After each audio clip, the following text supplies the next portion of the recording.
Sometimes life saves its greatest gifts for those who've been forgotten by everyone else. Clara Dean had spent years watching her dreams slip away like sand through her fingers, working endless nights in a frontier saloon where men looked right through her. Then, one stormy evening, a dying cowboy stumbled into her world and changed everything. He pressed a weathered map into her hands and told her everyone called it worthless. Clara almost threw it away that very night. But when she finally followed those hand-drawn lines into the wilderness, she found something incredible. Hidden deep in the earth was the richest diamond mine the territory had ever seen. $10 million worth of treasure that could change her life forever. But when word got out, every greedy soul came calling. Clara had to fight for what was rightfully hers. What happens when the woman everyone underestimated suddenly holds more power than anyone imagined? Before we jump back in, tell us where you're tuning in from. And if this story touches you, make sure you're subscribed, because tomorrow I've saved something extra special for you. The morning sun cast long shadows across Deadwater Bluff as Clara Dean swept the saloon floor for what felt like the 1,000th time in her 28 years. Dust motes danced in the amber light streaming through windows that hadn't seen a proper cleaning since the territorial governor last visited, which was never. The Copper Kettle Saloon sat at the heart of this tired frontier town, like a worn saddle on an old horse, functional but fraying at the edges. Clara paused in her sweeping, one calloused hand resting on the broom handle, while the other absently touched the small silver locket at her throat. Inside that locket was a faded photograph of her mother, Eleanor Dean, taken the day her parents bought their homestead just outside town. Her mother's eyes had held such hope then, such certainty that this wild territory would be kind to dreamers. Clara often wondered what her mother would think of her now, serving whiskey to ranch hands and listening to the same tired stories night after night. "Clara, honey, you're gonna wear a hole clean through them floorboards if you keep scrubbing like that." Martha Hendricks emerged from behind the bar, her graying hair pinned back in its usual no-nonsense bun. At 53, Martha had owned the Copper Kettle for more years than Clara had been alive, inheriting it from her late husband, who'd had the poor judgment to challenge a professional gambler to a knife fight. She was the closest thing to family Clara had left in this world, and her weathered face showed the kind of concern that came from watching someone slowly lose pieces of themselves. "Just thinking," Clara replied, continuing her methodical sweeping. "Seems like that's all I do anymore. Dangerous habit, thinking too much." Martha's voice carried the wisdom of someone who'd learned that lesson the hard way, especially when you got that look in your eyes. Same look your daddy had when he was fixing to do something foolish. Clara's father, Thomas Dean, had been many things: a dreamer, a hard worker, a man who believed that honest effort would always triumph over corruption. He'd also been spectacularly wrong about the last part. When the bank came calling with papers that somehow made their paid-off homestead legally owned by Samuel Grimes, the most powerful man in 3 counties, Thomas had fought the only way he knew how. He'd hired a lawyer from the territorial capital, spent every last cent they had on legal fees, and died of a heart attack 2 weeks before the judge ruled in Grimes' favor anyway. That was 6 years ago.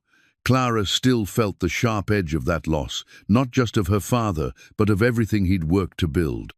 The homestead, the cattle, the modest but comfortable life they'd carved out of the wilderness, all of it swept away by men in expensive suits with documents that transformed justice into a purchasable commodity.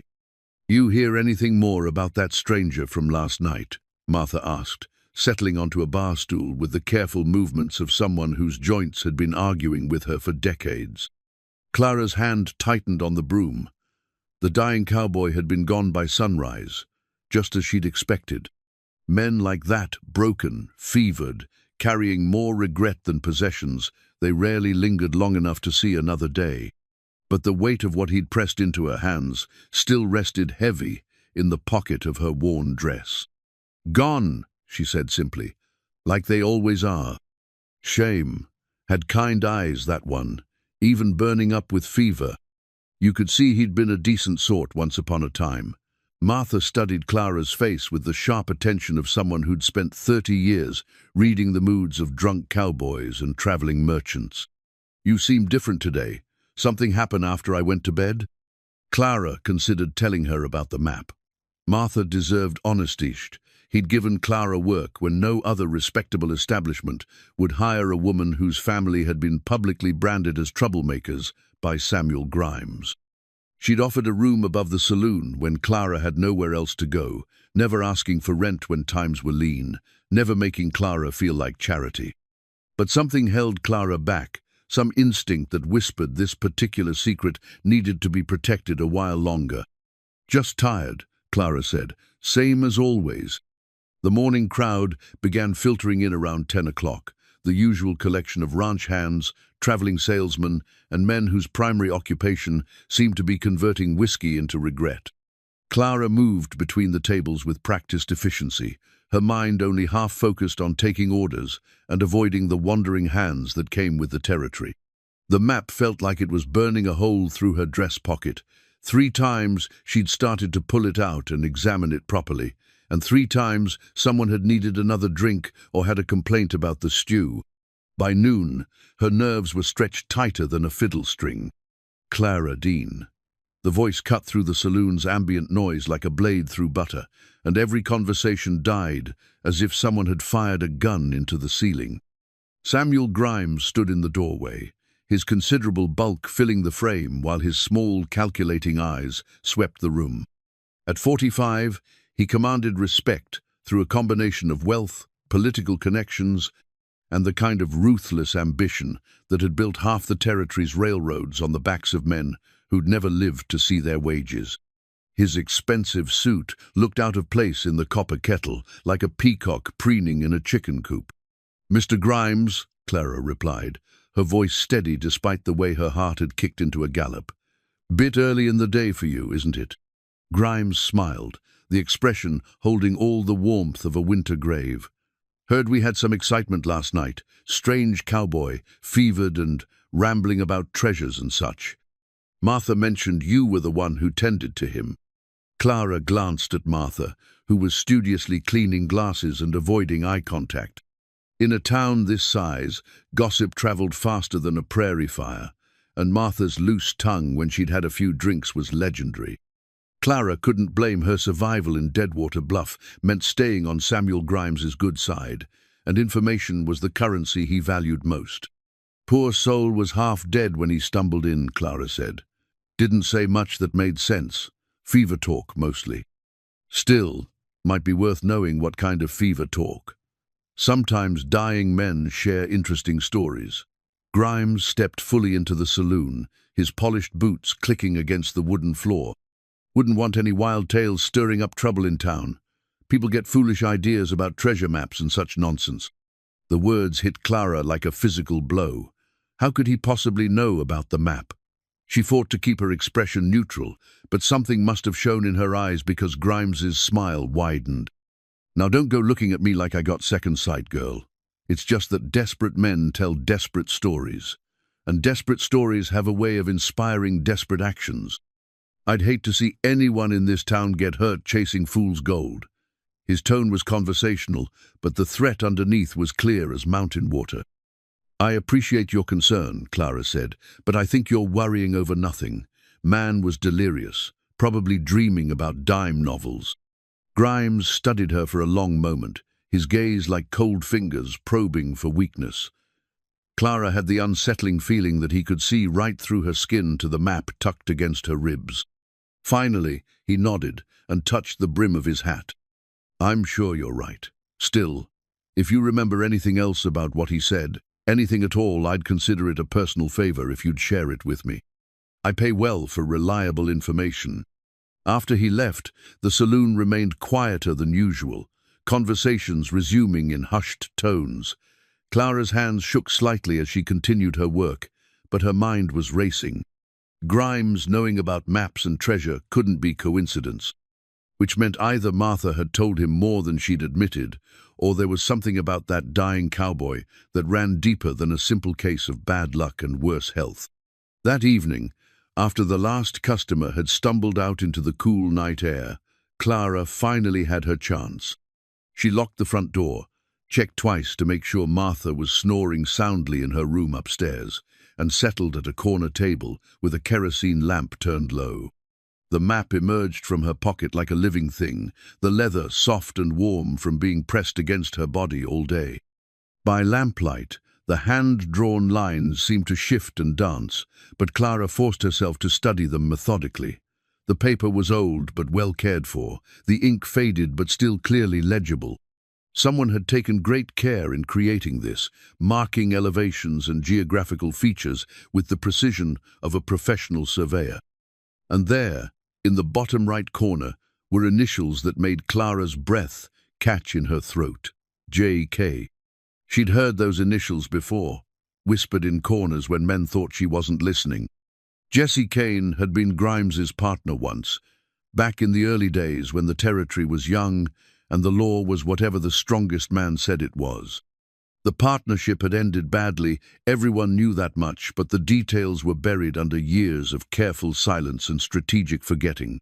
Clara traced the map's route with one finger, following a path that led east through the red rock canyons toward a spot marked with a small X and the words, "God's honest truth," written in that same careful hand. Her heart hammered against her ribs as she realized the implications. This wasn't some dying man's fevered dream. This was Jesse Kane's final act of defiance against the man who'd probably killed him. The locket at her throat seemed to grow warm, and Clara imagined she could feel her mother's presence, urging her toward the courage that had always run thin in the Dean family blood. Thomas Dean had fought Samuel Grimes with lawyers and legal papers, and had lost everything. Maybe it was time to try a different approach. Clara carefully folded the map and tucked it back into her dress. Tomorrow, she would begin the most dangerous journey of her life. But tonight, for the first time in years, she felt something that had become almost foreign to her experience. Hope. Outside, the wind howled through Deadwater Bluff's empty streets, carrying with it the promise of change and the scent of rain. Clara smiled in the lamplight, already planning her escape from the only life she'd ever known.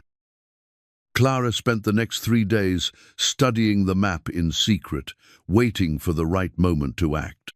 Each morning brought the same routine: sweep the floors, serve the customers, smile at their crude jokes, and count the hours until she could examine those precious, hand-drawn lines again. The more she studied them, the more convinced she became that Jesse Kane had drawn something real. The breakthrough came on Thursday morning when she discovered something that made her hands tremble with excitement. Hidden among the dying cowboy's few possessions, which Martha had bundled up and left in the back room pending someone to claim them, Clara found a surveyor's compass wrapped in oiled cloth. The brass instrument was old but well maintained, its needle true, and its engravings still sharp enough to read, "Property of J. Kane, Territorial Survey Commission, 1871. Jesse Kane hadn't just been Grimes' partner in questionable land deals. He'd been a legitimate surveyor, trained to read the land with scientific precision. The map wasn't the desperate scrawl of a dying man, it was the careful work of a professional who knew exactly what he'd found and where it could be located again. Clara held the compass up to the lamplight, watching the needle swing toward magnetic north with unwavering certainty. For the first time since her father's death, she felt like the universe might be offering her a fair chance instead of another cruel joke. The compass felt solid and real in her hands, unlike the dreams that had sustained her through 6 years of disappointment. That afternoon, while Martha dozed in her chair and the saloon lay empty in the post-lunch lull, Clara spread the map on the bar and aligned it with the compass reading. The route became clearer now, a logical progression through terrain she'd known since childhood. The path led east through Miller's Gap, then north along Willow Creek to where the Red Rock Canyons began their ancient march toward the mountains. She'd ridden that country with her father when she was younger, back when the Deans owned horses and had reason to explore beyond their property lines. Thomas Dean had been fascinated by geology, always picking up interesting rocks and spinning stories about the forces that had shaped this wild land. He'd taught Clara to read the landscape like a book, to see the stories written in stone and soil, and the way water carved its patient signature across the centuries. The X on Jessie's map marked a spot Clara remembered, a narrow canyon where her father had once found what he'd called fire rocks, stones that caught the sunlight and threw it back in brilliant flashes.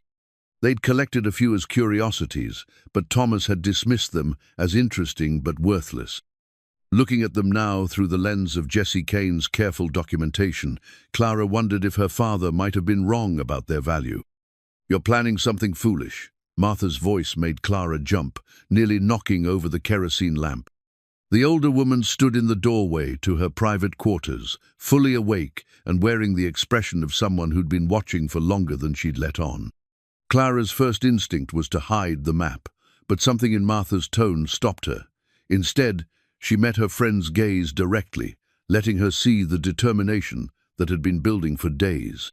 "Maybe," Clara admitted. "But maybe foolish is better than slow dying." Martha approached the bar with careful steps, her eyes taking in the map, the compass, and Clara's stubborn expression.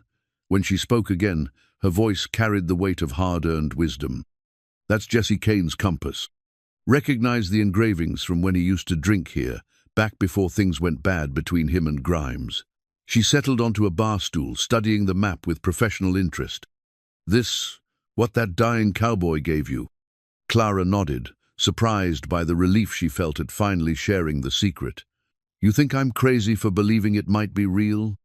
Honey, I've seen enough desperate men come through those doors to know the difference between fever dreams and dying confessions. That map's got the look of something a man would kill for." Martha's expression grew serious. "Question is, are you prepared for what that means?" The weight of Martha's words settled over Clara like a heavy blanket. She'd been so focused on the possibility of treasure that she hadn't fully considered the dangers. Samuel Grimes hadn't built his empire by letting opportunities slip through his fingers, and he'd already shown unusual interest in the dying cowboy's ravings. If the map led to something valuable, Clara wouldn't be the only one pursuing it. "I can't stay here, Martha. Not anymore. Every day feels like I'm disappearing a little more, becoming invisible to everyone, including myself." Clara's voice carried 6 years of accumulated frustration and grief. "My father fought Grimes with law books and lost everything. Maybe it's time to try something different." Martha was quiet for a long moment, her weathered fingers tracing the compass's brass edge. When she finally spoke, her words surprised Clara with their gentle support. "Your daddy was a good man, but he made the mistake of fighting Samuel Grimes on Grimes' terms. Law and order only work when everyone agrees to play by the same rules." She looked up at Clara with eyes that had seen too much of life's unfairness. "Sometimes a person's got to make their own rules. You think I should follow the map? I think you should be careful. But I also think you're your mother's daughter, and Eleanor Dean never backed down from a fight when she knew she was right." Martha stood, moving toward the back room where they kept supplies. "If you're determined to do this thing, we best make sure you're prepared." They spent the rest of the afternoon planning Clara's expedition. Martha contributed practical advice, born from 30 years of watching men venture into the wilderness with more hope than sense. Clara would need supplies for at least a week, enough water for the journey through dry country, and a story to explain her absence that wouldn't immediately draw suspicion. The cover story came together naturally. Clara would tell anyone who asked that she was visiting her cousin in Millerville, a town 2 days' ride in the opposite direction from where she actually planned to go. Martha would corroborate the story and handle the saloon alone, as she'd done before when Clara had taken rare sick days. As the sun set over Deadwater Bluff, Clara felt the familiar mixture of fear and excitement that came with irrevocable decisions. She was about to step off the safe, predictable path that had defined her adult life and venture into unknown territory with nothing but a dead man's map and her own desperate courage. That night, she packed her few possessions into saddlebags borrowed from Martha's late husband's gear. The map and compass went into a waterproof pouch that she would keep close to her body. Her father's old revolver, clean and loaded, found its place in a holster that felt strange but reassuring on her hip. Before dawn, Clara stood in the saloon's main room one last time, looking at the place that had been her refuge and her prison for 6 years. Dust motes danced in the early light, just as they had the day before, but everything felt different now. She was no longer Clara Dean, the saloon girl, invisible and forgotten. She was Clara Dean, the treasure hunter, about to risk everything on the word of a dying man and the precision of a brass compass. Martha emerged from her room, moving quietly in the pre-dawn stillness. She pressed a small leather bag into Clara's hand-straddling money that Clara tried to refuse, but Martha insisted she take. "For luck," Martha said simply, "and for coming back safe." Clara hugged the older woman, feeling the strength and warmth that had sustained her through the darkest years of her life. Whatever happened in the days ahead, she would carry this moment of pure friendship with her into the wilderness. The borrowed horse waiting outside was nothing special, an aging mare named Bessie, with more patience than speed, but she was sure-footed and had the endurance Clara would need for the journey ahead. As Clara settled into the saddle and pointed Bessie toward the eastern trail, she felt the weight of the compass in her pocket, like a talisman against the unknown. Behind her, Deadwater Bluff slept on, unaware that one of its most overlooked residents was riding toward a destiny that would change everything. The first day's ride took Clara through familiar country, rolling grassland, dotted with scrub oak and the occasional homestead. She kept Bessie at a steady walk, conserving the mare's strength for the harder terrain ahead, while her own eyes constantly scanned the horizon for signs of pursuit. Every dust cloud made her heart race until it resolved into cattle or wind-blown tumbleweeds. By mid-afternoon, the landscape began to change.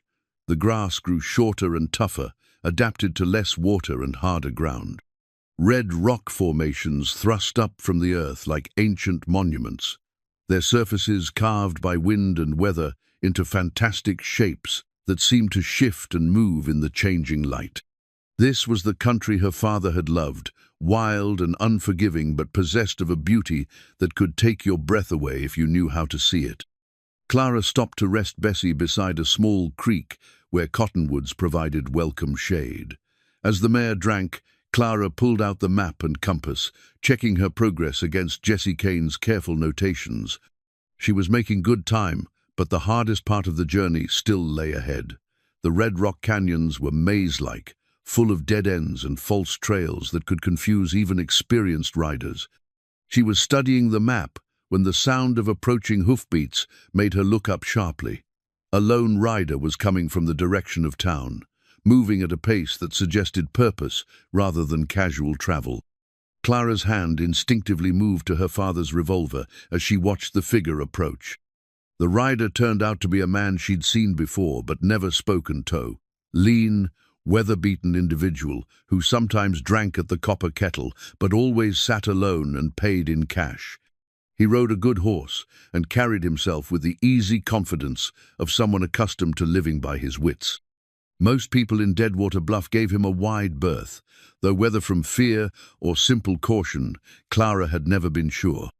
"Miss Dean," he touched his hat brim in greeting, his voice carrying a slight accent that suggested origins far from this territory. "Beautiful day for a ride in the country." Mr. Clara realized she didn't know his name, despite having served him drinks dozens of times. "Ledger, Bram Ledger." He dismounted and led his horse to the creek, moving with the fluid grace of someone who'd spent more years in the saddle than on foot. "Mind if I water my mount? It's been a long morning." Clara nodded, though every instinct told her to be wary. Men didn't ride this far from town by coincidence, and Bram Ledger had the look of someone who rarely did anything without careful consideration. "Heading to Millerville to visit family," she said, offering the cover story she and Martha had rehearsed. "Thought I'd take the scenic route." Bram's eyes held a glint of amusement, as if he could see right through her deception, but found it entertaining rather than concerning.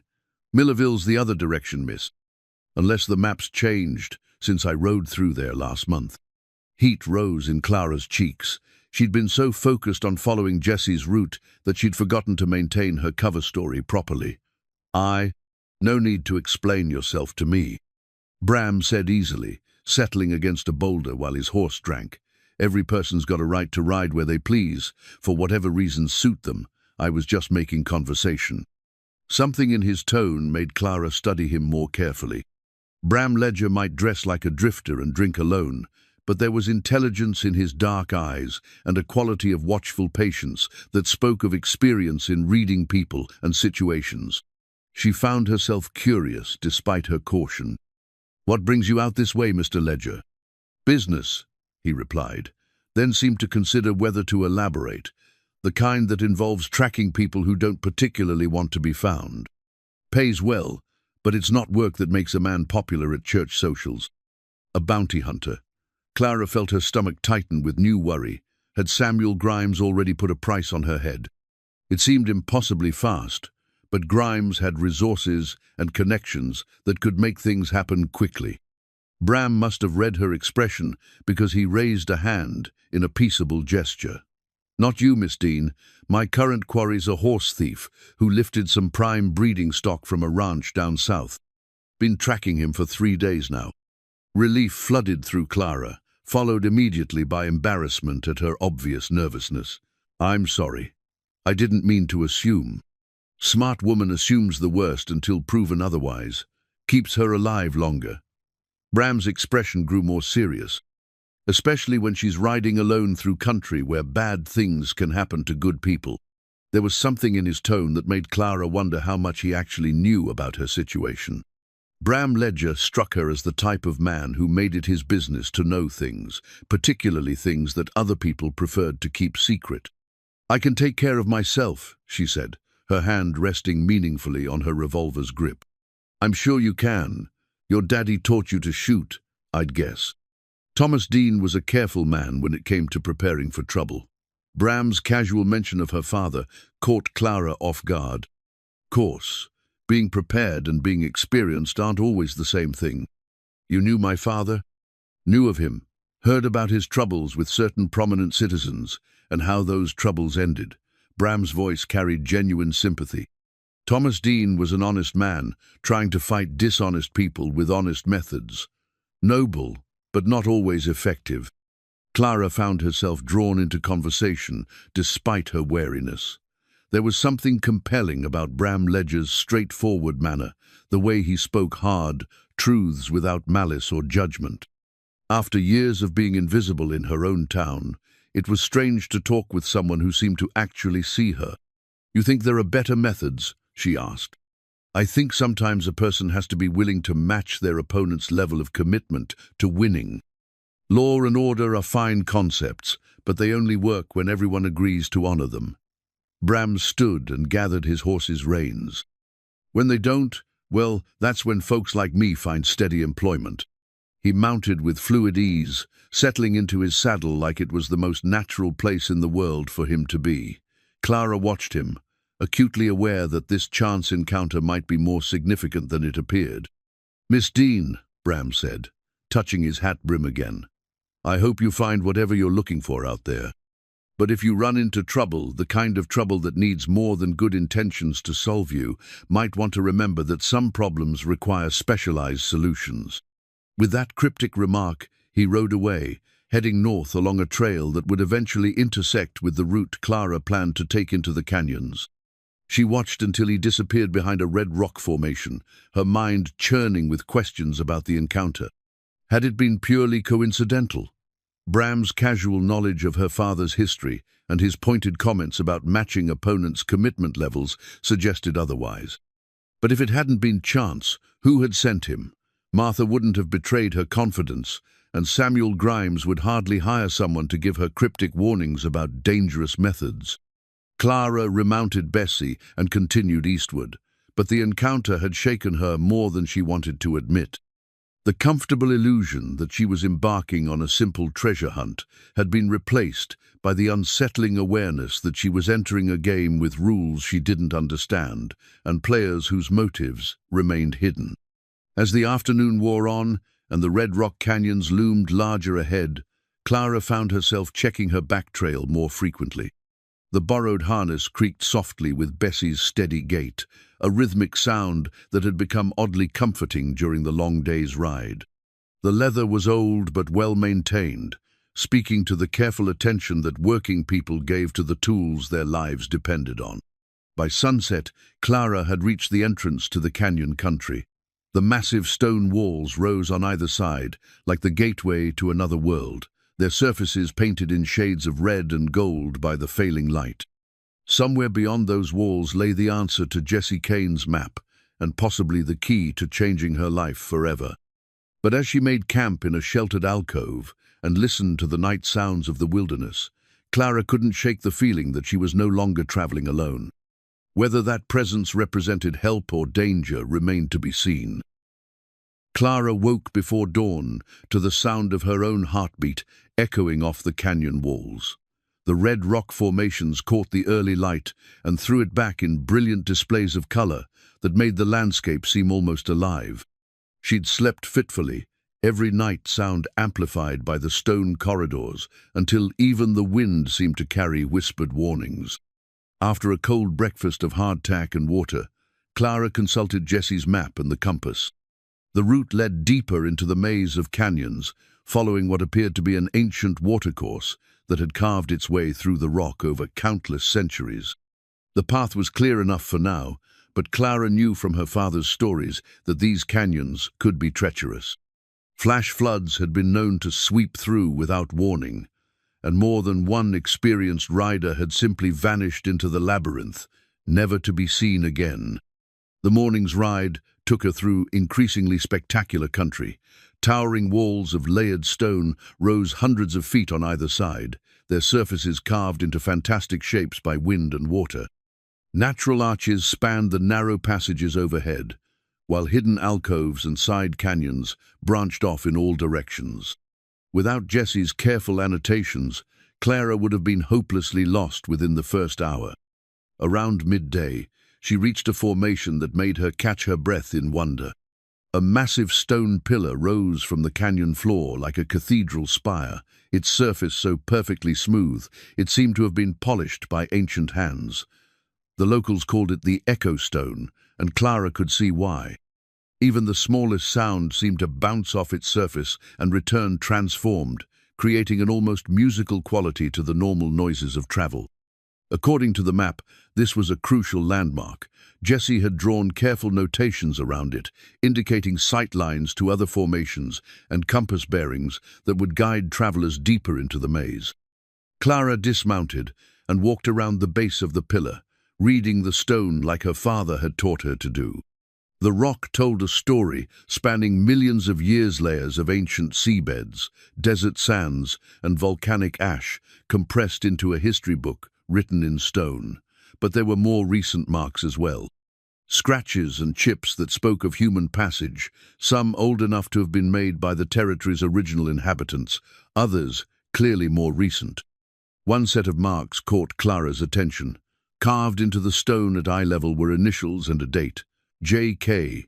1873. Jessie Kane had been here, just as his map indicated. But he hadn't been alone. Other initials were carved nearby, including a set that made Clara's blood run cold. S.G. 1873. Samuel Grimes had been here too, 25 years ago. The implications hit Clara like a physical blow. This wasn't some random treasure hunt, it was connected to the partnership between Jessie Kane and Samuel Grimes, the partnership that had ended so badly that people still spoke of it in whispers. Clara studied the other carvings with new urgency. There were symbols she didn't recognize, what appeared to be survey marks, and most interesting of all, a small arrow pointing toward a narrow side canyon that wasn't marked on Jessie's map. The arrow was carved deeper than the other marks, as if someone had wanted to make absolutely sure it would endure. Following her instincts, Clara led Bessie toward the hidden passage. The opening was so narrow that the canyon walls nearly touched overhead, creating a twilight gloom even in the middle of the day. But 30 yards in, the passage opened into a circular chamber that took Clara's breath away. The walls were covered in ancient drawings, spirals, handprints, and animal figures that spoke of people who had found this place sacred long before any European had set foot in the territory. But mixed among the ancient art were more recent additions. Survey markers, elevation notations, and most remarkably, a detailed diagram of what appeared to be a mine shaft. Clara's hands trembled as she traced the modern additions. This was Jesse Kane's real work, hidden away from casual discovery, but preserved for someone who knew where to look. The diagram showed a natural cave system that had been enlarged and reinforced, with careful notes about ore quality and extraction methods. But it was the final notation that made Clara's heart race. Richest vein lies deepest. SG wanted surface extraction only. Fools rush for easy money. Real treasure requires patience and proper technique. Jesse Kane had found something extraordinary here, something valuable enough to justify the time and expense of serious mining operations. But Samuel Grimes had wanted quick profits rather than long-term development, and that disagreement had apparently ended their partnership. Clara spent an hour copying the diagrams and notations into her own notebook, working by lamplight in the ancient chamber. The silence was profound, broken only by the scratch of her pencil and the occasional sound of Bessie shifting restlessly in the narrow passage outside. When she emerged from the hidden chamber, the sun had moved significantly across the sky. Clara checked her position against Jesse's map and realized she was ahead of schedule. The secret passage had saved her hours of difficult navigation through the maze of side canyons.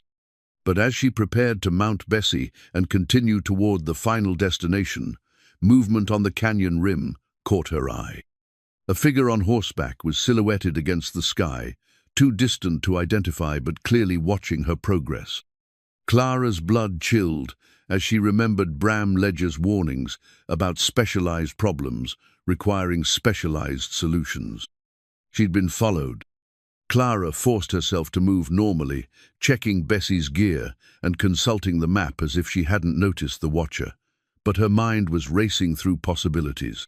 If Samuel Grimes had sent men after her, she was trapped in a stone maze with limited options for escape.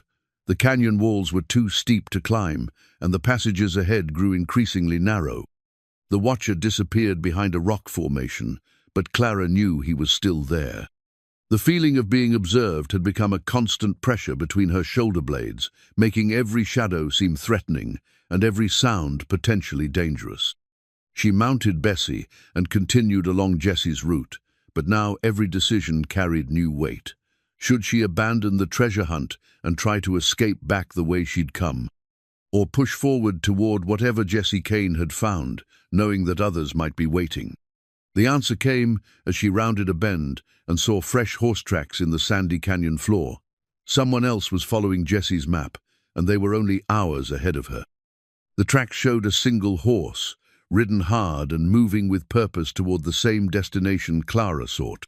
Clara's father had taught her to read sign almost as well as stone, and these tracks told a story that made her throat tighten with fear. The horse was shod with expensive shoes, the kind used by men who could afford the best equipment. The rider was pushing hard, stopping only when necessary and never dismounting to rest.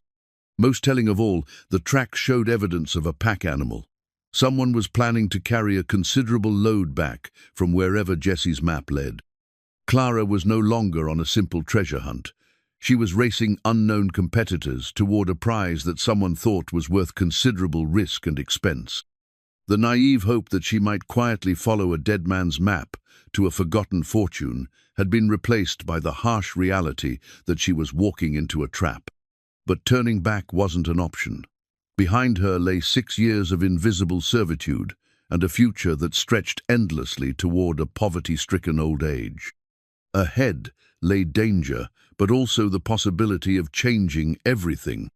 Clara urged Bessie forward into the deepening shadows of the canyon, her hand resting on her father's revolver, and her mind focused on the ancient lesson that sometimes the only way out was through.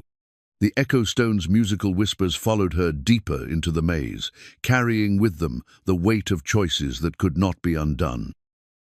The final approach to Jesse Kane's marked location took Clara through the most treacherous terrain she'd encountered. The canyon narrowed to barely 15 feet across, its walls rising so high that only thin slices of sky were visible overhead. Loose rock made every step dangerous for Bessie, and more than once Clara had to dismount and lead the nervous mare around obstacles that could have crippled them both. The horse tracks she'd been following disappeared into a confusion of stone and shadow, but Jessie's map remained clear. Another half-mile through this natural bottleneck, then a sharp turn north toward what his careful notations described as the chamber where dreams become real. Clara's nerves stretched tighter with each step. The silence in these deep places was oppressive, broken only by the echo of hoofbeats and the occasional clatter of displaced stone. But it was the quality of the silence that troubled her, most the complete absence of bird calls or insect sounds that suggested something had disturbed the natural order of this place. Then she rounded the final bend and understood why. The canyon opened into a broad amphitheater surrounded by walls of red rock that rose like cathedral buttresses toward the sky. A natural spring fed a small pool at the center, its waters so clear they seemed like liquid crystal. Ancient petroglyphs covered the walls, and scattered around the spring were the remnants of old campfires and more recent excavations. But it was the modern additions that captured Clara's attention. Someone had been working here recently and extensively. A rough wooden structure covered what appeared to be a mine entrance, complete with support timbers and a primitive ore cart. Tools lay scattered around the site picks, shovels, and assaying equipment that represented a significant investment in time and money. And standing beside the mine entrance, as if he'd been waiting for her arrival, was Samuel Grimes. "Miss Dean," his voice echoed off the canyon walls with the same cold authority it carried in Deadwater Bluff. "I was wondering when you'd arrive, though I confess I'm surprised you made it this far alone." Clara's hand moved instinctively toward her revolver, but Grimes held up a warning finger. "I wouldn't recommend that course of action. My associates are positioned where they can see every approach to this location." As if summoned by his words, two men emerged from concealment among the rocks. Clara recognized them as members of Grimes's usual entourage, hard-faced individuals who handled the kind of business that required violence rather than negotiation. Both carried rifles, with the casual competence of men accustomed to using them. "How did you?" Clara began, then stopped as understanding dawned. The map wasn't the only thing Jesse Kane left behind. Grimes smiled, the expression holding as much warmth as winter stone. "Jesse was a careful man, Miss Dean. He understood the value of insurance. When he disappeared 25 years ago, he left certain materials in the care of trusted associates. Materials that described not only the location of this remarkable find, but also the legal documentation that would establish rightful ownership." Clara felt the ground shifting beneath her feet like quicksand. Legal documentation. Mining claims, properly filed and witnessed. Survey records that establish the boundaries of what Jesse discovered here. And most importantly, a partnership agreement that clearly states my rights to any discoveries made during our association. Grimes pulled a leather portfolio from his coat and held it up for Clara to see. "All perfectly legal and binding, I assure you. But Jesse's map was never intended for you, Miss Dean. It was meant to guide his associates to this location so they could verify the claim and establish my ownership.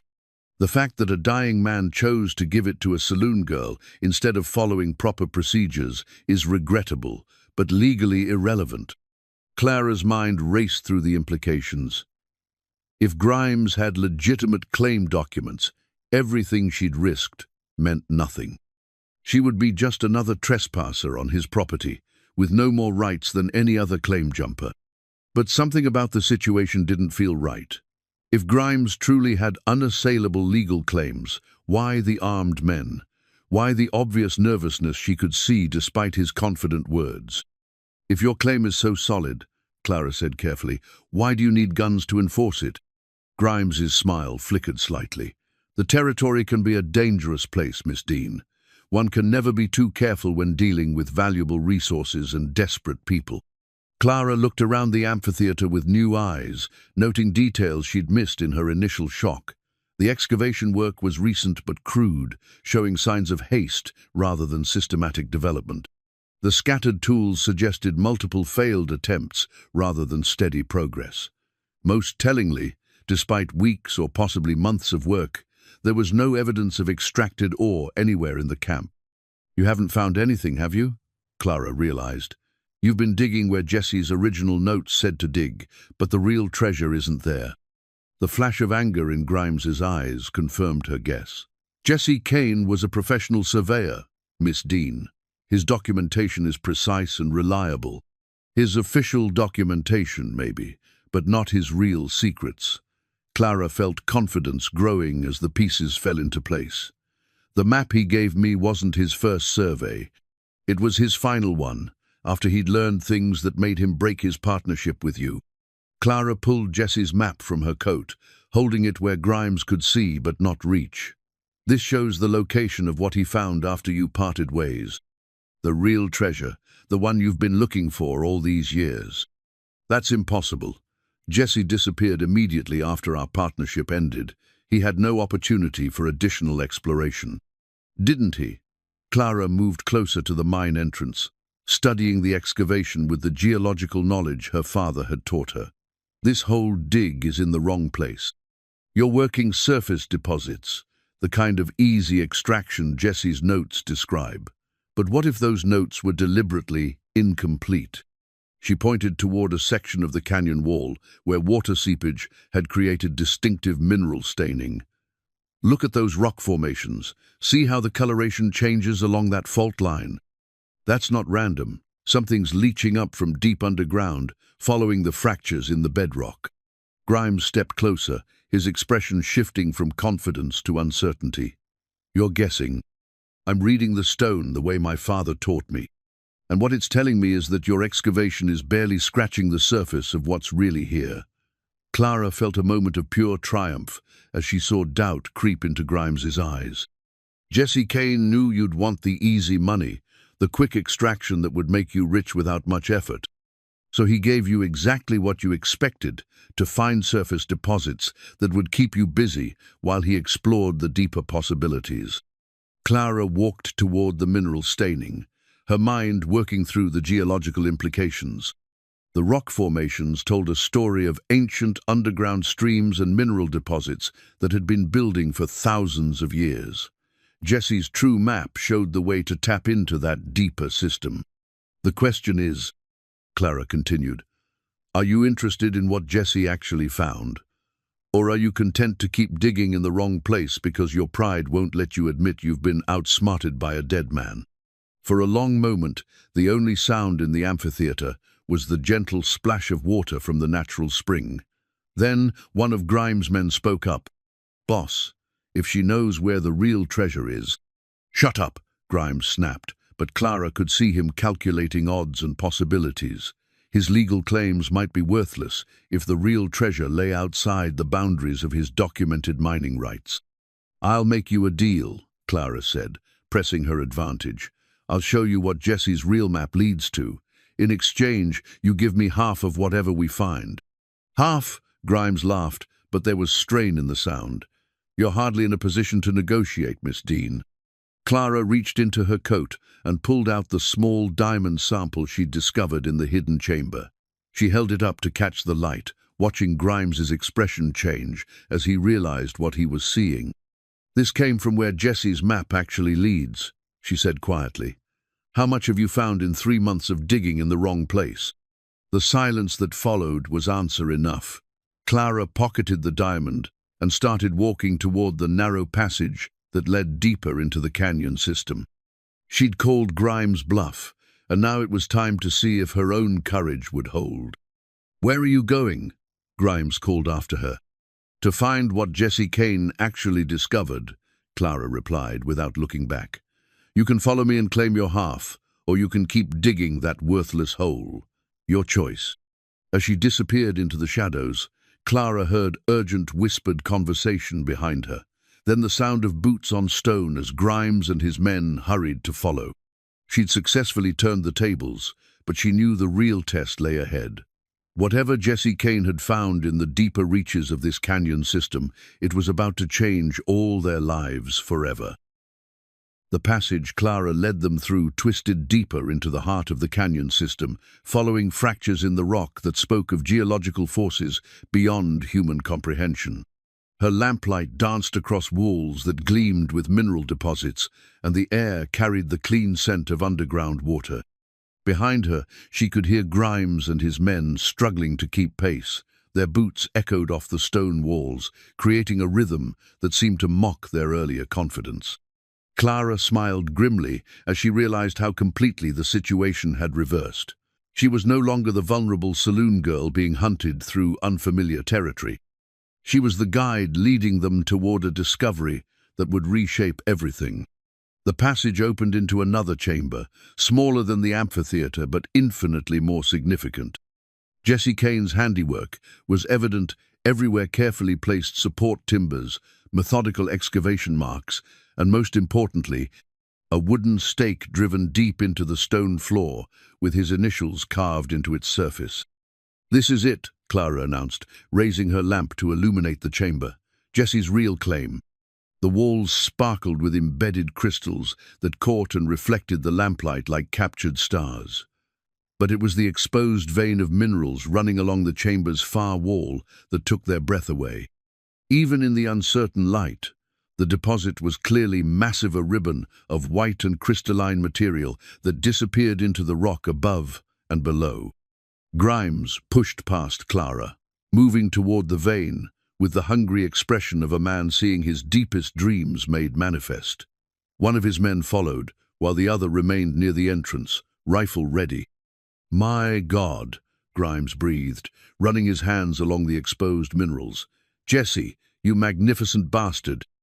Clara watched him examine the deposit with growing satisfaction. This was what she'd gambled everything to find, not just treasure, but leverage. Grimes might have legal claims to the original site, but this chamber lay well outside any boundaries his documents could establish. "Beautiful, isn't it?" Clara said conversationally. "Jesse estimated this vein runs for at least 300 feet in both directions. At current market prices, you're looking at enough wealth to buy half the territory." "How do you know so much about Jesse's estimates?" Grimes demanded, his greedy fascination momentarily replaced by suspicion. Clara pulled out the notebook where she'd copied the diagrams from the hidden chamber. "Because Jesse was thorough. He documented everything: the geology, the extraction methods, even the legal strategies for establishing independent claims." She opened the notebook to show Grimes the technical drawings and calculations. "He knew you'd try to muscle in on anything he found, so he made sure his real discoveries were protected. This claim is properly surveyed and filed under territorial law, completely separate from your partnership agreement." Grimes' face darkened as he realized the implications. "That's impossible. Jesse disappeared before he could file anything." "Did he?" Clara asked. "Or did he just let you think he had? A man doesn't spend months doing this kind of work without protecting his interests." She moved to the wooden stake and pointed to markings carved below Jesse's initials. "Territorial claim marker, filed in Denver 3 weeks before his supposed disappearance." Jesse Kane was playing a longer game than you realized. The silence that followed was broken by the sound of approaching voices echoing through the passage behind them.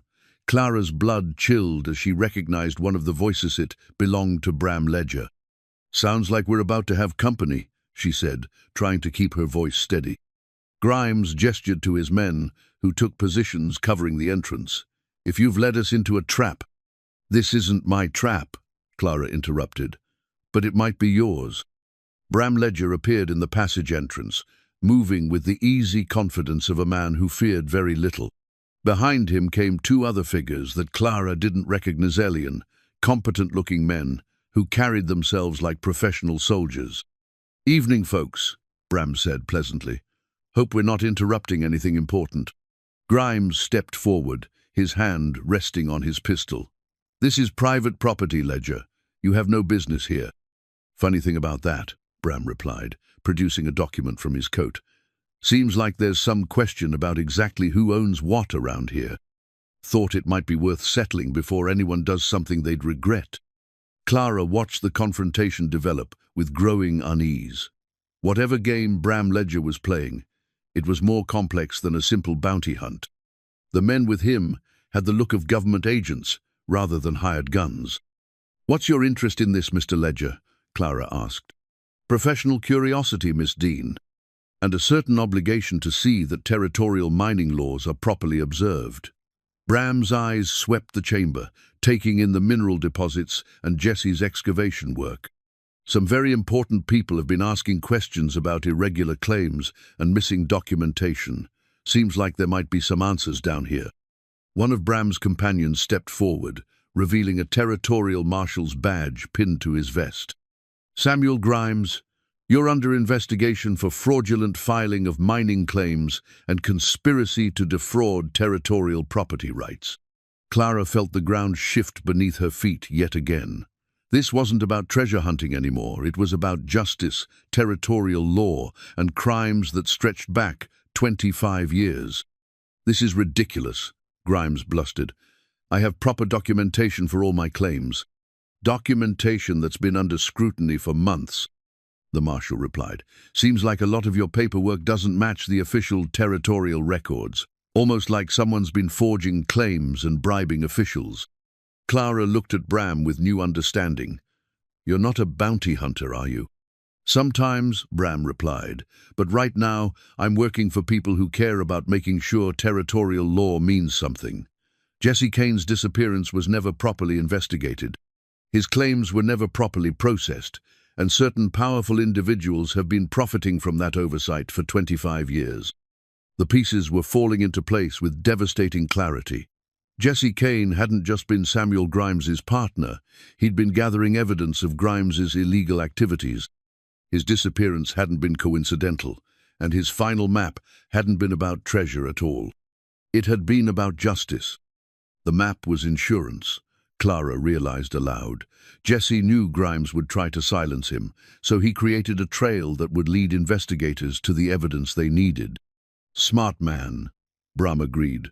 "Too bad it took 25 years for someone to follow that trail." Grimes looked around the chamber with the desperate expression of a trapped animal. His men shifted nervously, clearly uncertain about their willingness to fight territorial marshals over their boss's illegal schemes. "You have no proof of anything," Grimes said, but his voice lacked conviction. The marshal smiled grimly. "Actually, we do. Jesse Kane left detailed records of your partnership, including documentation of forged claims, bribed officials, and at least 3 families who lost their property through fraudulent proceedings. The Dean family was just the most recent." Clara felt tears stinging her eyes as she realized the full scope of what Jesse Kane had done. He'd spent his final years gathering evidence against Samuel Grimes, knowing it would probably cost him his life, but determined to see justice done. The map he'd given her wasn't just a path to treasure, it was the key to reclaiming everything her family had lost. "So what happens now?" she asked. "Now we arrest Mr. Grimes and sort out the legal ownership of about 20 mining claims and homesteads," the marshal replied, "including this one." Clara looked around the chamber that glittered with enough wealth to change her life forever. But more important than the treasure was the knowledge that her father's fight hadn't been in vain. Justice had been delayed, but it hadn't been denied. "Miss Dean," Bram said quietly, "there's something else you should know. Jesse Kane left specific instructions about this claim. If anything happened to him, it was to be held in trust for the families Grimes had defrauded. Your family's name is at the top of that list." Clara stared at the wooden stake with Jesse's initials, understanding finally that the dying cowboy's gift had been far more precious than any treasure map. He'd given her the chance to reclaim not just wealth, but justice itself. The sound of shackles closing around Samuel Grimes' wrists echoed through the chamber like the closing of a book that had been 25 years in the writing. The ride back to Deadwater Bluff took 3 days, but it felt like a journey through an entirely different world. Clara rode beside the marshal's wagon, watching Samuel Grimes sit in shackles with the stunned expression of a man whose carefully constructed empire had crumbled in the space of a single afternoon. Bram Ledger rode point, his easy competence now revealed as the professional skill of a territorial investigator rather than a simple bounty hunter. During the long hours of travel, he'd shared more of Jesse Kane's story, a tale of gradual awakening to the scope of Grimes's corruption and a methodical campaign to document evidence that could bring him down. Jesse knew he was living on borrowed time once he started gathering that evidence. Bram explained during a rest stop on the second day, but he was determined to see it through. Said too many good families had been destroyed by Grimes' greed. Clara fingered the brass compass that had started this entire adventure. How long have you known about the map? Jesse gave copies of his key documents to 3 different people before he disappeared. I represent the interests of one of them, a lawyer in Denver who's been building a case against Grimes for years. When word came that Jesse's personal effects had surfaced in Deadwater Bluff, I was sent to investigate. You've been watching me since I left town, making sure you stayed safe. Jesse's map was important, but not worth getting yourself killed over. Bram's expression grew serious. Though I have to admit, you handled yourself better than anyone expected, turning the tables on Grimes in that chamber that took real courage. Clara thought about the moment when she'd faced down Samuel Grimes with nothing but Jesse Kane's map and her own desperate determination. It seemed like something that had happened to someone else, a braver version of herself that she was still getting used to inhabiting. What happens now, she asked. With the mine, I mean, and the other families Grimes cheated. That's where things get interesting, Bram replied. Jesse's documentation is incredibly thorough. He tracked down every fraudulent claim, every forged document, every family that lost property through Grimes's schemes. The territorial government is going to have a lot of sorting to do. They crested a ridge that offered a view of Deadwater Bluff in the distance, the small town looking peaceful and unchanged, despite the revolution that was about to transform it. Clara could see smoke rising from the copper kettle's chimney, and knew Martha was probably wondering what had become of her young friend. There's something else, Bram continued. Something I didn't mention back in the canyon because it wasn't the right time. Jesse Kane left a personal letter along with his legal documents. It was addressed to whoever follows the map with courage enough to see justice done. Clara looked at him sharply. He knew someone would find the map. Jesse was a careful planner. He arranged for his personal effects to surface in Deadwater Bluff, specifically because he believed someone there would have the motivation to pursue justice. Bram pulled a sealed envelope from his saddlebag. This belongs to you. With trembling fingers, Clara broke the wax seal and unfolded the letter. Jesse Kane's careful handwriting filled 2 pages with words that seemed to reach across 25 years of silence. To the brave soul who followed my map into the canyons.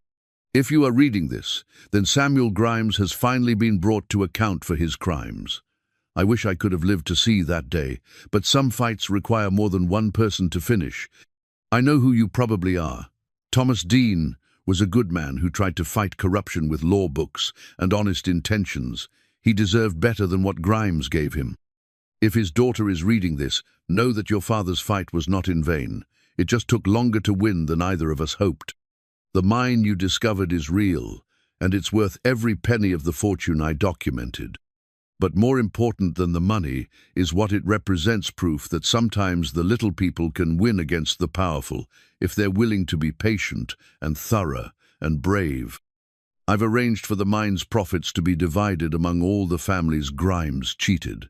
Your family's share should be enough to buy back your homestead and live comfortably for the rest of your days. But I hope you'll use some of it to help others who've been stepped on by people like Grimes. The territory is changing. Law and order are coming, slowly but surely. People like your father are the reason why. Don't let anyone tell you his sacrifice didn't matter.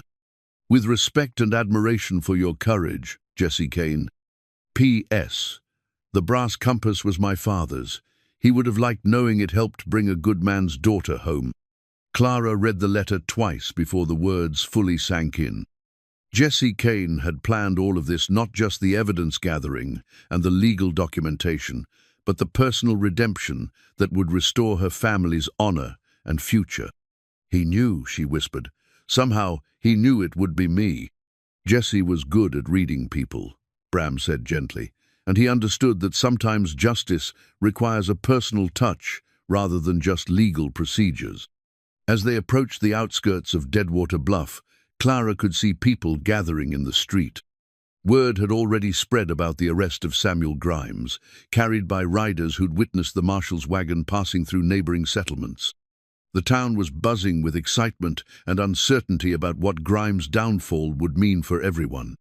Martha emerged from the copper kettle, shading her eyes against the afternoon sun as she searched the approaching group for a familiar face. When she spotted Clara, her expression transformed from worry to relief to something approaching pride. "Clara Dean," she called out, "you look different, taller somehow." Clara dismounted and embraced her friend, feeling the weight of the past week settling around her like a heavy coat that no longer fit properly. She was different, no longer the invisible saloon girl who swept floors and served drinks to men who looked through her. She was Clara Dean, the woman who'd followed a dead man's map to justice and treasure. "I have some stories to tell you," Clara said. "I expect you do, and I expect the whole town's going to want to hear them." Martha glanced toward the marshal's wagon, where Samuel Grimes sat in obvious defeat. "Though I suspect some of those stories are going to change a lot of lives around here." Clara looked around the town that had been her prison for 6 years, seeing it now with eyes that understood how much was about to change. Families would get their land back. Honest people would no longer live in fear of Grimes's retaliation. And somewhere in the Red Rock Canyons, a mine full of diamonds waited to fund a future that Jesse Kane had envisioned but never lived to see. The forged documents that had stolen her family's homestead were about to be exposed as the worthless papers they'd always been. But more than that, the corruption that had made such theft possible was being rooted out and destroyed. Clara fingered Jesse Kane's compass, feeling its solid weight as a reminder that patience and planning could accomplish what anger and desperation could not. Her father had fought the good fight and lost. But his daughter had finished what he started, guided by a dead man who'd understood that justice delayed was not necessarily justice denied. As the marshal's wagon continued toward the town jail, Clara walked beside it with her head held high. The invisible saloon girl was gone forever, replaced by a woman who'd stared down corruption and won. Tomorrow would bring new challenges as lawyers and territorial officials sorted through 25 years of fraudulent claims. But tonight, Clara Dean was going home. 2 weeks after Samuel Grimes' arrest, Deadwater Bluff hummed with an energy Clara had never experienced. Territorial officials had arrived from Denver to oversee the investigation, and the usually quiet town had become a center of legal activity that attracted lawyers, journalists, and opportunists from across the region. Clara found herself at the center of it all, her small room above the copper kettle transformed into an unofficial headquarters where families gathered to share their stories of loss and hope for restitution. Each day brought new revelations as Jesse Kane's meticulous documentation exposed the full scope of Grimes's criminal enterprise. The Hendersons had lost their cattle ranch to forged debt papers. The Martinez family had been driven off their homestead by falsified boundary surveys. 3 different mining claims had been stolen through bribed officials and backdated documents. The pattern repeated with sickening consistency. Honest families destroyed by a system that had been corrupted from within. 37 families, Clara said to Martha as they tallied the latest reports. 37 families cheated out of their livelihoods over 25 years. Martha shook her head in disgust. And that's just what we know about so far. Lord knows how many others packed up and left without ever understanding what really happened to them. Clara walked to the window, overlooking the main street, where she could see territorial marshals coming and going from the improvised courthouse they'd established in the hotel. Each day brought new evidence, new witnesses, and new complications as the investigation expanded beyond simple fraud into a web of corruption that reached into the territorial capital. "Miss Dean?" A knock at the door interrupted her thoughts. "It's Marshal Davidson. Could I have a word?" Clara opened the door to find the lead investigator holding a thick folder of documents. Marshal Davidson was a competent man in his 50s who'd spent 3 decades enforcing territorial law, but even his extensive experience seemed challenged by the scope of what they'd uncovered. "We need to talk about the mine," he said without preamble, "and about some decisions you're going to have to make." Clara gestured him to a chair, her stomach tightening with apprehension. For 2 weeks, she'd been so focused on helping other families understand their rights that she'd barely had time to process the implications of her own situation. "The geological survey teams finished their assessment yesterday," Davidson continued. "Jesse Kane's estimates were conservative, if anything. That diamond deposit is one of the richest ever documented in the territory. We're talking about enough wealth to fund territorial development for the next 50 years. That's good news, isn't it?" "It's complicated news. See, word's gotten out despite our best efforts to keep things quiet. Denver's full of investors and mining companies asking questions about development rights.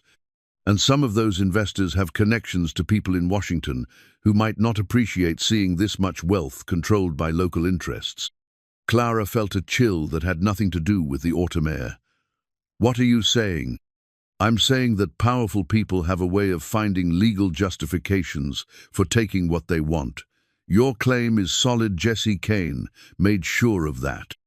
But solid claims have been overturned before, when enough money and political pressure get applied." Davidson leaned forward, his expression serious. "There's talk of invoking territorial development statutes that would allow the government to take control of the mine for strategic resource management. It would mean compensation for you and the other families, but nowhere near the actual value of what you found." Clara sank into her chair as the implications hit her. Just when justice seemed within reach, new threats were emerging from directions she'd never considered. "How long do we have?" "Hard to say. The territorial governor's been asking pointed questions about the situation here, and there's a delegation of federal officials heading this way from Washington. Could be days, could be weeks. What can we do? That depends on how far you're willing to go to protect what's yours." Davidson's tone suggested he'd given this considerable thought. "Jesse Kane's documentation gives you legal standing, but legal standing only matters if you can defend it, and defending something this valuable against federal pressure that takes more than paperwork." A commotion in the street below drew Clara's attention back to the window. A group of riders was approaching the town, their dust cloud visible from miles away. But these weren't the careful, methodical movements of territorial officials. This group rode with the urgency of men on a mission. "Expecting anyone?" Davidson asked, joining her at the window. Clara counted at least 20 riders, all well-armed and moving in formation. At their head rode a man she recognized from newspaper illustrations, Jonathan Sterling, one of Denver's most powerful mining magnates, and a man known for getting what he wanted regardless of legal niceties. "Trouble," Clara said simply. Davidson cursed under his breath. "Sterling's got connections all the way to Washington. If he's here in person, it means someone's decided to move fast on taking control of your mine." Clara watched the riders approach with a mixture of fear and anger. For 2 weeks, she'd believed that justice was finally being served, that the little people could win if they had truth and law on their side.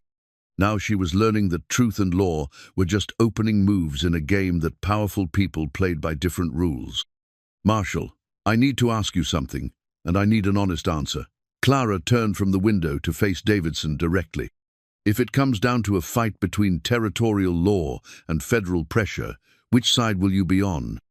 Davidson was quiet for a long moment, studying Clara's face as if trying to read her character. When he spoke, his voice carried the weight of hard experience. "I've spent 30 years watching powerful people take what they want from folks who can't fight back. Told myself it was just the way things worked, that law and order meant following whoever had the biggest stick." He stood and moved toward the door. "But sometimes a situation comes along that makes you remember why you pinned on a badge in the first place. Is that a yes?" "That's a promise that territorial law means something in this territory, regardless of who doesn't like it." Davidson paused at the door. "But Miss Dean, you need to understand what you're up against." Sterling doesn't just have money and political connections. He's got men who specialize in making problems disappear.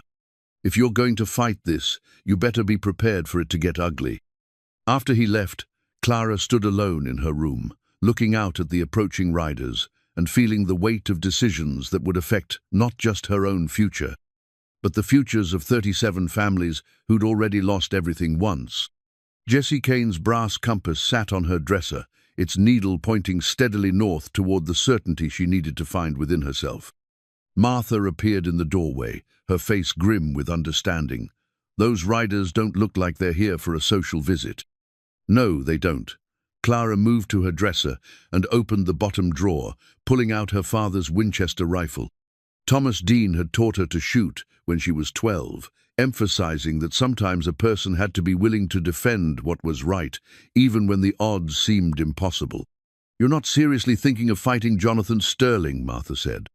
"I'm thinking about what my father would do, what Jesse Kane would do." Clara checked the rifle's action, muscle memory, guiding her hands through the familiar motions. They believed that right was right, regardless of who disagreed. "They're both dead, honey. But their fight isn't finished." Clara looked out the window again, watching Sterling's men spread out through the town with the precision of a military operation. Maybe it's time someone finished it for them. Martha was quiet for a moment, then moved to the window herself. 43 years I've lived in this town. 43 years of watching good people get stepped on by folks with more money and fewer scruples. Always told myself it wasn't my fight. She turned to Clara with an expression of grim determination. "But I reckon it is now. What do you need me to do?" Clara felt a surge of affection for the woman who'd been more than a friend, who'd been the family she'd needed when everything else was stripped away. "Help me send word to the other families. If Sterling wants to steal what we've reclaimed, he's going to have to do it in front of the whole territory.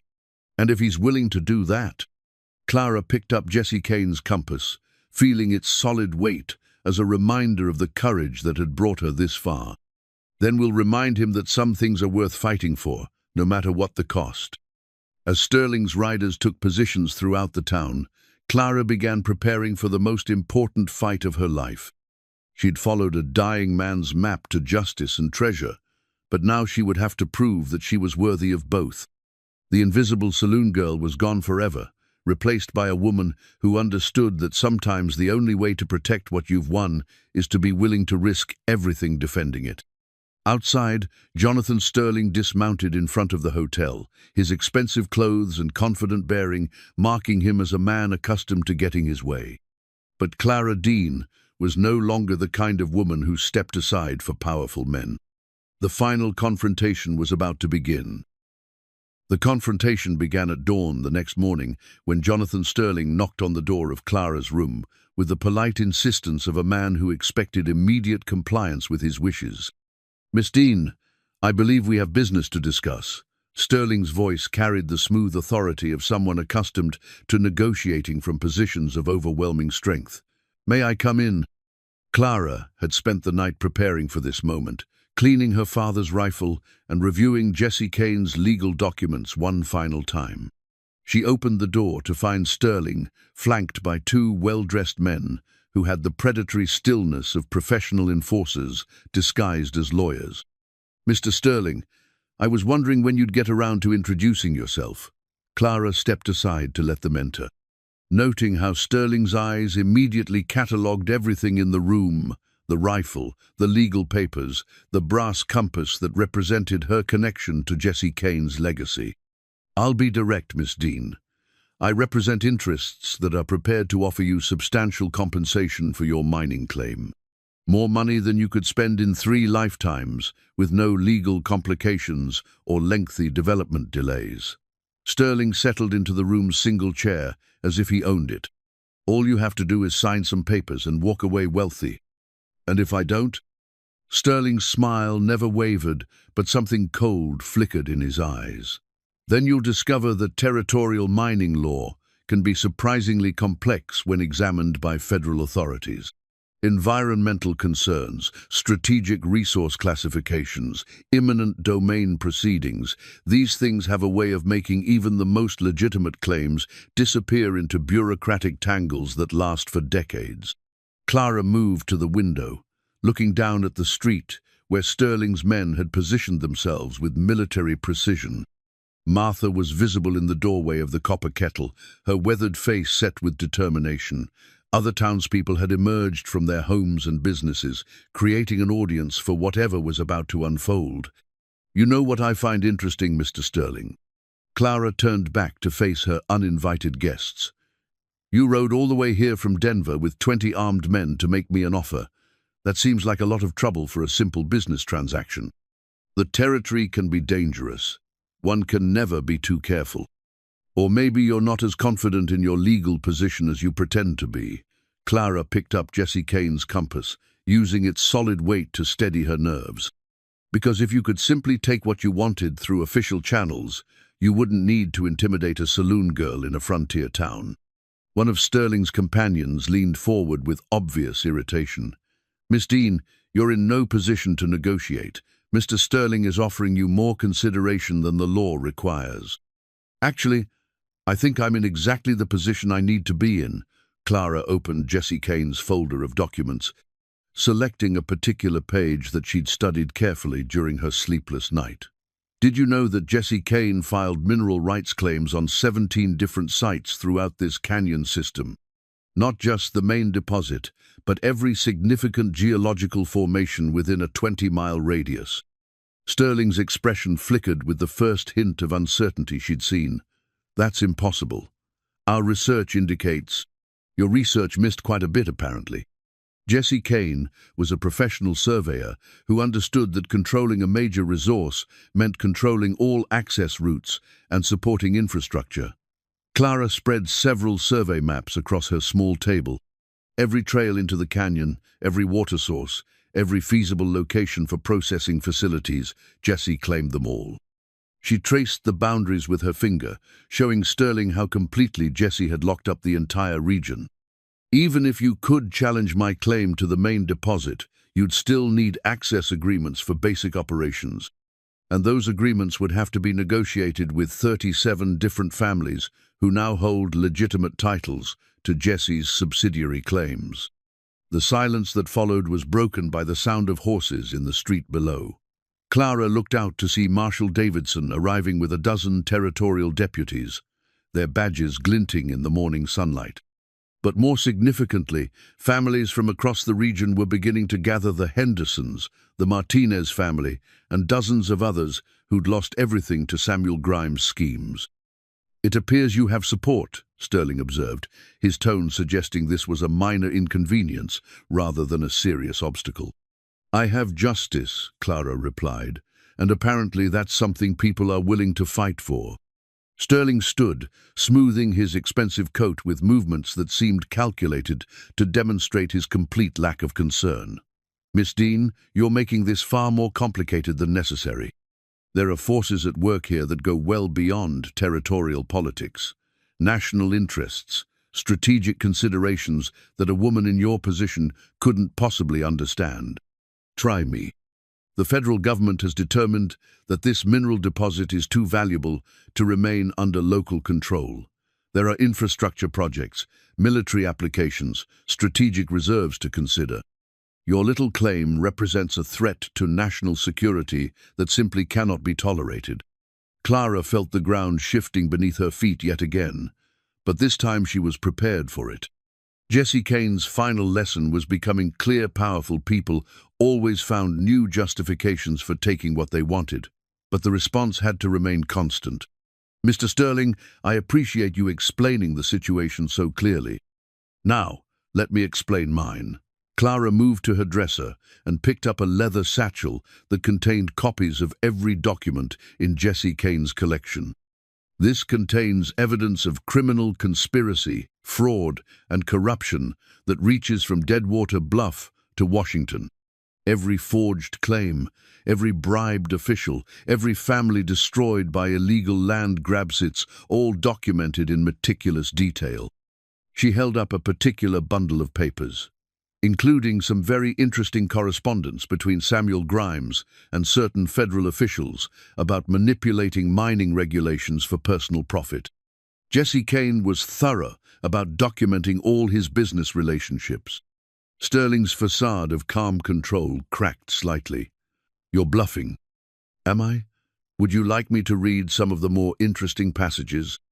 "There's a lovely letter from 1871 where a certain territorial administrator promises to expedite claim approvals in exchange for stock options in Grimes' mining ventures." The room fell silent, except for the sound of voices from the street below. Clara could hear Martha organizing the gathering crowd, directing families to strategic positions throughout the town. Whatever Sterling had planned, he would have to execute it in front of witnesses who understood exactly what was at stake. "Miss Dean," Sterling said carefully, "you're playing a very dangerous game with forces you don't understand." "No, Mr. Sterling, I understand perfectly." Clara slung the rifle over her shoulder and picked up the satchel of documents. "You're used to dealing with people who have something to lose. But I spent 6 years losing everything piece by piece until I had nothing left but the courage to fight back. That makes me the most dangerous kind of opponent, Tone, with nothing left to lose and everything to gain." She moved toward the door, pausing to look back at Sterling and his companions. "You have 1 hour to pack up your men and leave Deadwater Bluff. After that, copies of Jesse Kane's complete documentation go to every newspaper and federal investigator between here and Washington. Let's see how your national security arguments hold up when the whole country knows what you're really after." As Clara walked downstairs toward the confrontation that would determine everything, she felt the weight of Jesse Kane's compass in her pocket and her father's rifle across her back. The invisible saloon girl was gone forever, replaced by a woman who understood that sometimes the only way to defeat corruption was to drag it into the light where everyone could see it clearly. The street in front of the Copper Kettle had transformed into an impromptu town square where the future of Deadwater Bluff would be decided. Families from across 3 counties had gathered, their faces showing the mix of hope and determination that came from finally having a chance to reclaim what had been stolen from them. Clara emerged from the saloon to find Marshal Davidson coordinating with his deputies while keeping a careful eye on Sterling's positioned men. The tension was thick enough to cut with a knife, but it was the kind of tension that came before justice rather than violence. "Miss Dean," Davidson called out, "might want to see this before you make any final decisions." He handed her a telegram that had arrived minutes earlier from the territorial capital. Clara read it twice before the full implications sank in. "Federal investigation, initiated into territorial mining. Corruption, stop.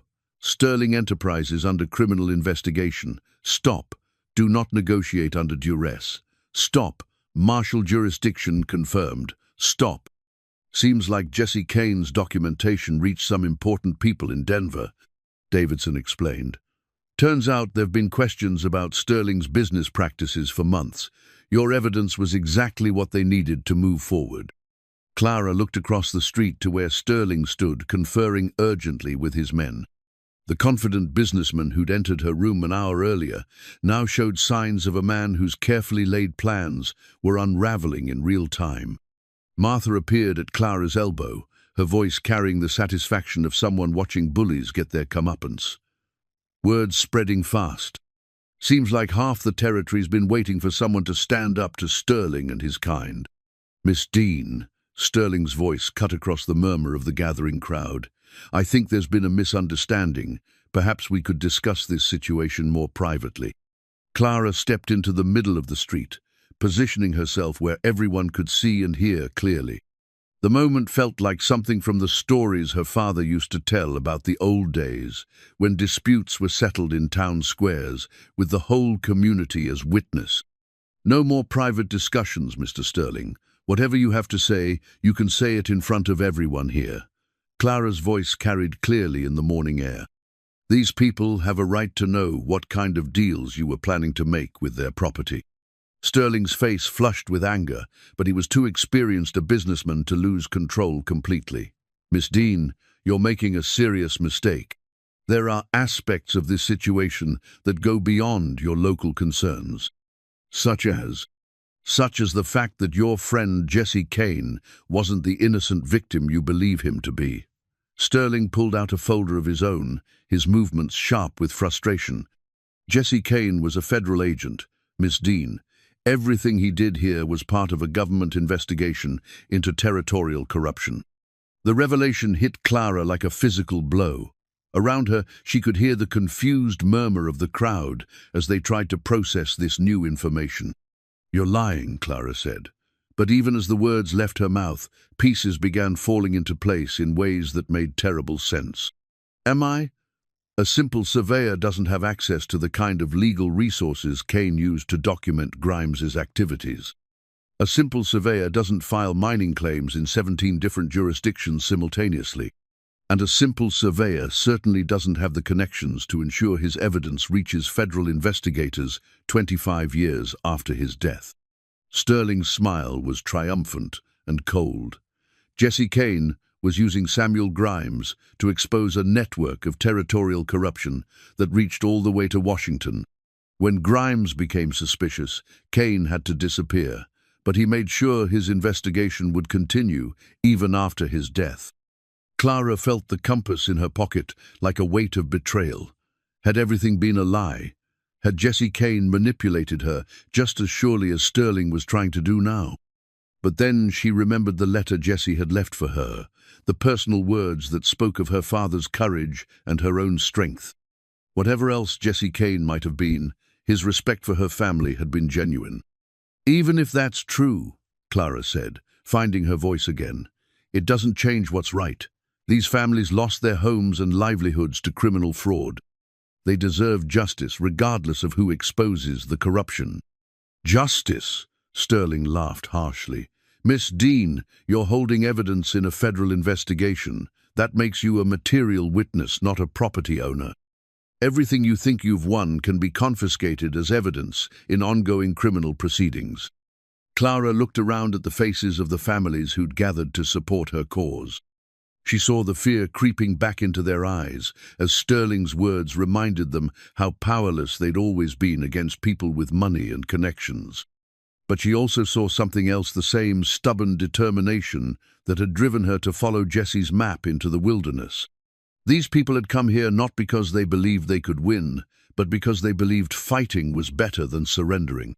"Marshal Davidson," Clara called out, "you've been enforcing territorial law for 30 years. In your professional opinion, does federal jurisdiction override legitimate territorial mining claims?" Davidson stepped forward, his badge catching the sunlight as he faced Sterling directly. "Not without proper legal proceedings, it doesn't. And those proceedings require evidence of criminal activity by the claimants themselves, not just by previous property owners." "There's no criminal activity here," Clara continued, her confidence returning as she understood the battle they were really fighting. Jesse Kane's investigation exposed corruption, but it also established that every family here has legitimate ownership rights that were stolen through fraud. Federal investigation or not, those rights have to be restored. Sterling's expression darkened as he realized his leverage was slipping away. "You don't understand the forces you're dealing with, Miss Dean. This goes far beyond territorial law." "Then maybe it's time those forces learned something about territorial justice." Clara pulled Jesse Kane's compass from her pocket, holding it up where everyone could see. This compass belonged to a man who spent years gathering evidence to protect innocent families from corruption. Whether he was a federal agent or a simple surveyor doesn't matter. What matters is that he was right about what needed to be done. She looked around at the gathered crowd, seeing nods of agreement and growing determination. "Mr. Sterling, you came here expecting to intimidate a bunch of farmers and small-town folk into giving up their rights. But you made the same mistake Samuel Grimes made. You underestimated people who have nothing left to lose and everything to fight for." Clara walked toward Sterling, stopping just outside arm's reach. "You have 15 minutes to pack up your men and leave Deadwater Bluff. After that, Marshal Davidson will arrest you for conspiracy to defraud territorial property rights. And I'll make sure every newspaper in the country knows exactly what kind of national security you were really protecting." Sterling stared at her for a long moment, his cold calculation warring with frustrated anger. Finally, he signaled to his men with sharp, angry gestures. "This isn't over, Miss Dean. There are bigger games being played here than you could possibly understand." "Maybe," Clara replied, "but this particular game is finished, and you lost." As Sterling and his men mounted their horses and rode out of Deadwater Bluff, Clara felt the weight of victory settle around her like a warm blanket. Jesse Kane's final letter had been right. Sometimes the little people could win against the powerful if they were willing to be patient and thorough and brave. The compass in her hand pointed steadily north toward the future she'd won for herself and 37 families who would finally have justice. 6 months later, Clara Dean stood on the front porch of the homestead that had been stolen from her family and restored by the courage to follow a dying man's map. The house needed work. 6 years of neglect had taken their toll, but the bones were solid, and the view across the valley remained as beautiful as she remembered from childhood. The mine had proven even richer than Jesse Kane's estimates. Professional extraction crews were pulling diamonds from the canyon walls at a rate that had transformed Deadwater Bluff from a forgotten frontier town into one of the territory's most prosperous communities. More importantly, the profits were being shared among the 37 families that had been cheated by Samuel Grimes, ensuring that the wealth would benefit the people who'd suffered most from his corruption. "Clara, you've got visitors," Martha called from the kitchen where she was supervising the installation of a new wood-burning stove. Martha had sold the copper kettle to a young couple from Denver and accepted Clara's invitation to help manage the homestead. At 54, she discovered she enjoyed the challenge of bringing an abandoned property back to life. Clara walked to the front door to find Bram Ledger dismounting from his horse with the easy grace that had marked all his movements.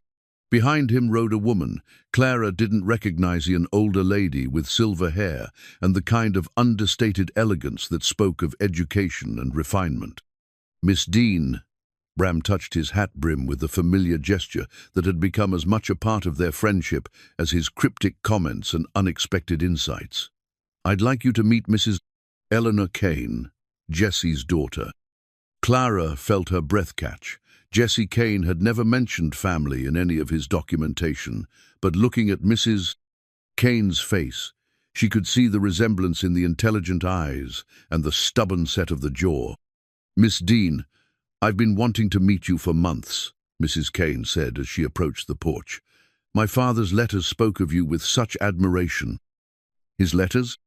"The ones he wrote to me during his final years, explaining what he was trying to accomplish and why it mattered so much to him." Mrs. Kane pulled an envelope from her traveling bag, including this one, which he asked me to deliver personally when everything was finished. Clara accepted the letter with trembling hands, recognizing Jesse Kane's careful handwriting on the envelope that was addressed simply to Clara Dean, the woman who finished the fight. Inside, she found a single page that contained Jesse's final message. "Clara, if Eleanor is delivering this letter, it means you succeeded in ways that go far beyond following a map or finding treasure. You took the courage your father gave you and used it to protect people who couldn't protect themselves.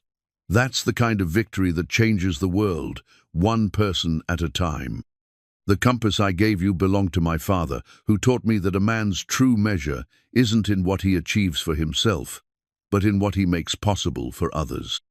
I hope you'll keep it as a reminder that some fights are worth everything you have to give. Your father would be proud of the woman you've become.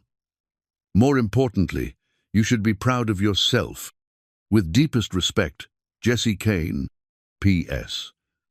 The mine was never the real treasure. The real treasure was proving that justice still matters when good people are brave enough to fight for it. Clara read the letter twice before looking up to find Mrs. Kane watching her with understanding eyes. "He planned all of this, didn't he?" Clara asked. "Not just the investigation, but everything that followed. My father believed that the right person in the right circumstances could accomplish things that seemed impossible." Mrs. Kane replied. "He spent his final years arranging those circumstances and waiting for the right person to discover them. Bram stepped onto the porch, his expression carrying the satisfaction of a job well completed.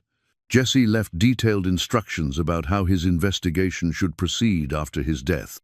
But he also left specific guidance about recognizing someone with the character to see it through properly. You were watching me from the beginning, making sure you stayed safe and had the support you needed, but the choices were always yours to make. Bram looked out across the valley toward the canyon country where Clara's adventure had begun. Jesse believed that real change came from individuals willing to risk everything for what they knew was right. You proved him correct. Clara fingered Jesse Kane's compass, feeling its familiar weight as a reminder of how far she'd traveled from the invisible saloon girl who'd served drinks and swept floors while dreaming of a different life. The transformation hadn't been easy. There had been moments of fear and doubt that had tested every ounce of courage she possessed. But the results spoke for themselves. 37 families were rebuilding their lives on land that had been rightfully restored to them. Samuel Grimes was serving a 20-year sentence in territorial prison.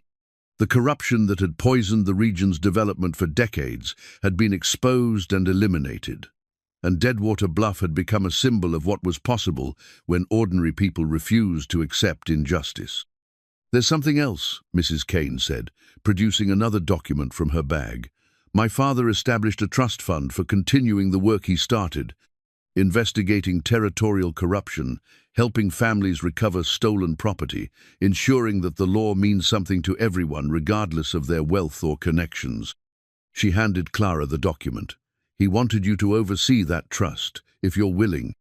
Clara looked at the papers that would formalize her transformation from victim to advocate, from someone who suffered injustice to someone who fought it wherever it existed. The trust fund was substantial enough to support investigations across the entire territory, funded by Jesse Kane's careful investments and the ongoing profits from the diamond mine. "Why me?" "Because you understand what it means to lose everything and still find the courage to fight back," Mrs. Kane replied, "and because my father believed that the best advocates for justice are people who've experienced injustice personally." Clara walked to the porch railing, looking out across the land that had been stolen from her family and reclaimed through courage, persistence, and the guidance of a dead man who'd understood that some fights required more than one generation to finish. The valleys stretched toward the Red Rock Canyons, where her adventure had begun, the stone formations glowing in the afternoon light like monuments to the patience required for true justice. "I'll need help," Clara said finally. "This is bigger than anything one person can handle alone." "You'll have it," Bram promised. "And you'll have the backing of federal authorities who've learned that territorial corruption is a national problem requiring local solutions." Clara smiled, remembering the frightened woman who'd almost thrown Jesse's map into the fire rather than risk following it into the unknown. That woman was gone, replaced by someone who understood that the greatest treasures weren't found in the ground, but in the courage to stand up for what was right, regardless of the consequences. "Then I accept," she said, taking the compass from her pocket one final time. Its needle pointed steadily north, toward whatever challenges and opportunities lay ahead. Clara Dean had followed a dying man's map to justice and treasure, but more importantly, she'd discovered that the real map was the courage to keep fighting when fighting seemed impossible. As the sun set over the valley that was finally home again, Clara began planning her next campaign against the corruption that still plagued too many corners of the territory. Jesse Kane's fight was finished, but Clara Dean's fight was just beginning. The invisible saloon girl was gone forever, replaced by a woman who'd learned that some treasures were worth everything you had to give, and that the most precious treasure of all was the knowledge that justice still mattered when good people were brave enough to demand it.